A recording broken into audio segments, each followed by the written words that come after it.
আসসালামু আলাইকুম ওরহমতুল্লাহি ওবরাকাতুহু।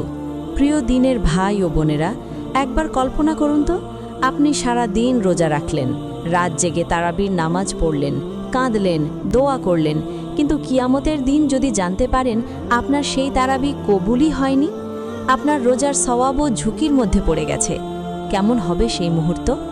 আল্লাহ আমাদের হেফাজত করুন।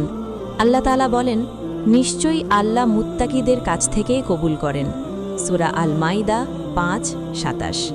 আর প্রিয় নবী সাল্লাল্লাহু আলাইহি ওয়াসাল্লাম বলেছেন, যে ব্যক্তি রমজানে ঈমানের সাথে এবং সওয়াবের আশায় কিয়াম পড়ে তার পূর্বের গুনাহ মাফ করে দেওয়া হয়। সাহিহ বুখারী ও মুসলিম। কিন্তু প্রশ্ন হলো, আমাদের তারাবি কি সত্যি ঈমান ও ইখলাসের সাথে হচ্ছে, নাকি এমন কিছু ভুল আমরা করছি যেগুলোর কারণে নামাজের সৌন্দর্য নষ্ট হয়ে যাচ্ছে, সওয়াব কমে যাচ্ছে, এমনকি কবুল না হওয়ার আশঙ্কা তৈরি হচ্ছে? আজকের এই গুরুত্বপূর্ণ ভিডিওতে আমরা আলোচনা করব তারাবির নামাজে এমন 4টি মারাত্মক ভুল নিয়ে, যেগুলো অনেকেই না জেনে করে ফেলেন। আর হয়তো এই ভুলগুলোর কারণেই আমাদের চোখের পানি, আমাদের দীর্ঘ কিয়াম সবকিছু প্রশ্নবিদ্ধ হয়ে যায়। আপনারা দেখছেন ইসলামের আলো, যেখানে কুরআন ও সহিহ হাদিসের আলোকে সত্য কথা তুলে ধরা হয়। যদি চান এই দিনের দাওয়াত আরও মানুষের কাছে পৌঁছে যাক, তাহলে এখনই ভিডিওতে লাইক দিন। আমাদের লক্ষ্য আজকের ভিডিওতে কমপক্ষে 10,000 লাইক। আপনার একটি লাইক হতে পারে কারো হেদায়াতের কারণ। ভিডিওটি শেষ পর্যন্ত দেখুন, কারণ আজকের আলোচনা আপনার আখিরাতের সাথে জড়িত। প্রথম ভুল, তাড়াহুড়ো করে তারাবির নামাজ পড়া, খুশু ও তাদিল না রাখা। প্রিয় ভাই ও বোনেরা, তারাবির নামাজের সবচেয়ে বড় ভুলগুলোর একটি হলো তাড়াহুড়ো করা। এমনভাবে রুকু সিজদা করা যেন মুরগি ঠকর দিচ্ছে, না খুশু আছে, না মনোযোগ, না তাদিলে আর কান ঠিকভাবে আদায় হচ্ছে। রাসূলুল্লাহ সাল্লাল্লাহু আলাইহি ওয়াসাল্লাম এক ব্যক্তিকে নামাজ পড়তে দেখে বলেছিলেন, তুমি ফিরে যাও এবং আবার নামাজ পড়ো, কারণ তুমি নামাজ পড়োনি। সহিহ বুখারী ও মুসলিম। কেন বলেছিলেন? কারণ সে রুকু সিজদায় স্থিরতা রাখেনি। অথচ নবী সাল্লাল্লাহু আলাইহি ওয়াসাল্লাম বলেছেন, সবচেয়ে খারাপ চোর সেই যে তার নামাজ থেকে চুরি করে। সাহাবারা জিজ্ঞেস করলেন, কিভাবে নামাজ থেকে চুরি করে? তিনি বললেন, যে রুকু ও সিজদা পূর্ণ করে না। মুসনাদ আহমদ। ভাবুন তো, আমরা যদি 20 রাকাত তারাবি পড়ি, কিন্তু প্রতিটি রাকাতে তাড়াহুড়ো করি, আল্লাহর সামনে দাঁড়ানোর হক আদায় না করি, তাহলে কি সেই নামাজ আল্লাহর দরবারে গ্রহণযোগ্য হবে? তারাবি শুধু রাকাতের সংখ্যা নয়, বরং খুশু, মনোযোগ ও স্থিরতার ইবাদত। তাই আজ থেকেই সিদ্ধান্ত নিন, কম পড়ি কিন্তু সুন্দরভাবে পড়ি, কারণ কবুলিয়াত সংখ্যায় নয়, আন্তরিকতায়। দ্বিতীয় ভুল, লোক দেখানো ও রিয়ার জন্য তারাবি পড়া। প্রিয় দিনের ভাই ও বোনেরা, তারাবির নামাজে আরেকটি ভয়ঙ্কর ভুল হলো রিয়া, অর্থাৎ লোক দেখানোর জন্য ইবাদত করা। কেউ সুন্দর কণ্ঠ শুনিয়ে প্রশংসা পেতে চায়, কেউ লম্বা কিয়াম করে মানুষকে দেখাতে চায়, কেউ আবার শুধু সমাজের ধার্মিক পরিচয় ধরে রাখার জন্য তারাবিতে দাঁড়ায়। কিন্তু মনে রাখবেন, আল্লাহ মানুষের বাহ্যিকতা নয়, অন্তরের নিয়ত দেখেন। আল্লাহ তাআলা বলেন, ধ্বংস তাদের জন্য যারা নামাজ আদায় করে অথচ তারা তাদের নামাজ সম্পর্কে গাফেল, যারা লোক দেখানোর জন্য কাজ করে। সূরা আল মাউন 107:4-6। রাসূলুল্লাহ সাল্লাল্লাহু আলাইহি ওয়াসাল্লাম বলেছেন, আমি তোমাদের জন্য যে বিষয়টি সবচেয়ে বেশি ভয় করি তা হলো ছোট শিরক। সাহাবারা জিজ্ঞেস করলেন, ছোট শিরক কি? তিনি বললেন, রিয়া, অর্থাৎ লোক দেখানো। মুসনাদ আহমদ। ভাবুন, সারা রাত তারাবি পড়লাম, কাঁদলাম, কিন্তু যদি নিয়ত হয় মানুষের প্রশংসা পাওয়া, তাহলে সেই আমল আল্লাহর কাছে শূন্য হয়ে যাবে। কিয়ামতের দিন বলা হবে, যার জন্য আমল করেছিলে তার কাছেই প্রতিদান চাও। তাই আসুন নিজের হৃদয়টা পরীক্ষা করি, নিয়ত করি শুধু আল্লাহর সন্তুষ্টির জন্য, কারণ ইখলাস ছাড়া কোনো আমলই কবুল হয় না। তৃতীয় ভুল, জামাতে তারাবি শুরু করে মাঝপথে ছেড়ে দেওয়া। প্রিয় ভাই ও বোনেরা, তারাবির নামাজে আরেকটি বড় ভুল হল ইমামের সাথে নামাজ শুরু করে মাঝপথে চলে যাওয়া। অনেকেই কয়েক রাকাত পড়ে ক্লান্ত হয়ে যান, কেউ তাড়াহুড়ো করে বেরিয়ে যান, কেউ মনে করেন এতটুকুই যথেষ্ট।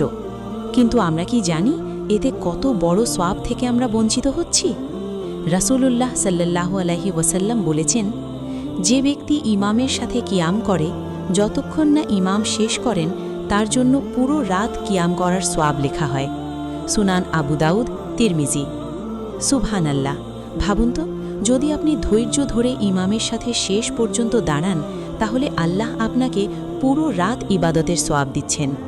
কিন্তু মাঝপথে চলে গেলে আপনি নিজেই সেই অমূল্য নেয়ামত থেকে নিজেকে বঞ্চিত করছেন। তারাবি কষ্টের ইবাদত। হ্যাঁ, পা ব্যথা হয়, শরীর ক্লান্ত হয়, কিন্তু কিয়ামতের দিন যখন এই ক্লান্তির বিনিময়ে জান্নাতের সুখ পাব, তখন কি আজকের এই সামান্য কষ্ট মনে থাকবে? তাই সিদ্ধান্ত নিন, ইমামের সাথে শুরু করলে শেষ পর্যন্ত থাকব, কারণ ধৈর্য ধরলেই পূর্ণ সোয়াব, আর পূর্ণ সোয়াবই আখিরাতের সফলতা। চতুর্থ ভুল, কুরআনের তিলাওয়াত মনোযোগ দিয়ে না শোনা ও গাফেল থাকা। প্রিয় ভাই ও বোনেরা, তারাবির আরেকটি বড় ভুল হল ইমাম যখন কুরআন তিলাওয়াত করেন তখন মনোযোগ না দিয়ে দাঁড়িয়ে থাকা। কেউ মোবাইল দেখছে, কেউ পাশের মানুষের সাথে ফিসফিস করছে, কেউ শুধু রাকাত গুনছে, কিন্তু কুরআনের কথা হৃদয়ে প্রবেশ করছে না। আল্লাহ তাআলা বলেন, আর যখন কুরআন তিলাওয়াত করা হয় তখন তোমরা তা মনোযোগ দিয়ে শোনো এবং নীরব থাকো, যাতে তোমরা রহমত প্রাপ্ত হতে পারো। সূরা আল আরাফ ৭:২০৪। তারাবি শুধু দাঁড়িয়ে থাকা নয়, বরং কুরআনের সাথে সম্পর্ক করার সময়। এই মাসেই কুরআন নাজিল হয়েছে। আল্লাহ বলেন, রমজান মাস, যাতে কুরআন নাজিল করা হয়েছে মানুষের জন্য হেদায়েত স্বরূপ। সূরা আল বাকারা ২:১৮৫। ভাবুন, আল্লাহর কালাম তিলাওয়াত হচ্ছে আর আমরা গাফেল। যদি হৃদয়ে উপস্থিত না থাকে তাহলে নামাজের আসল স্বাদই তো চলে যায়। তাই আজ থেকে সিদ্ধান্ত নিন, তারাবিতে দাঁড়ালে মন, কান ও হৃদয় খুলে কুরআন শুনব। হয়তো একটি আয়াতই আপনার জীবন বদলে দিতে পারে। কবুলিয়তের পথ শুরু হয় মনোযোগ ও বিনয়ের মাধ্যমে। প্রিয় ঈমানদার ভাই ও বোনেরা, আজ আমরা তারাবির নামাজের ৪টি মারাত্মক ভুল নিয়ে আলোচনা করলাম। তাড়াহুড়ো করে নামাজ পড়া, লোক দেখানোর নিয়ত, ইমামের সাথে শেষ পর্যন্ত না থাকা এবং কোরআন তেলাওয়াতে গাফেল থাকা। এখন প্রশ্ন একটাই, আমরা কি সত্যিই চাই আমাদের তারাবি কবুল হোক? আল্লাহ তাআলা বলেন, হে ঈমানদারগণ, আল্লাহকে ভয় করো এবং সঠিক কথা বলো। তিনি তোমাদের আমলগুলো শুদ্ধ করে দেবেন এবং তোমাদের গুনাহ ক্ষমা করবেন। সূরা আল আহজাব ৩৩:৭০-৭১।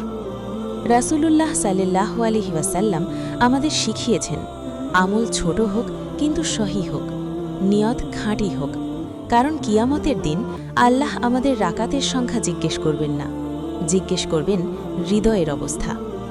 ভাবুন তো, হয়তো এটাই আমাদের জীবনের শেষ রমজান। হয়তো আগামী বছর আমরা তারাবিতে দাঁড়ানোর সুযোগই পাব না। তাহলে কেন আজ থেকেই নিজের নামাজকে সুন্দর করব না? কেন হুশু, ইখলাস আর ধৈর্যের সাথে তারাবি আদায় করব না?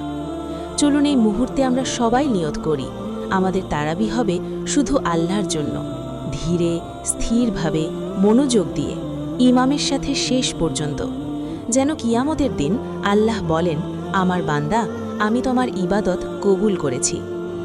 আপনারা যদি চান এমন আরও হৃদয় ছোঁয়া কোরআন হাদিস ভিত্তিক আলোচনা পেতে, তাহলে ভিডিওটি লাইক করুন, কমেন্টে লিখুন, আল্লাহ আমাদের তারাবি কবুল করুন, এবং শেয়ার করুন আপনার প্রিয়জনদের সাথে। আল্লাহ আমাদের সবাইকে খাঁটি ইবাদতের তৌফিক দান করুন।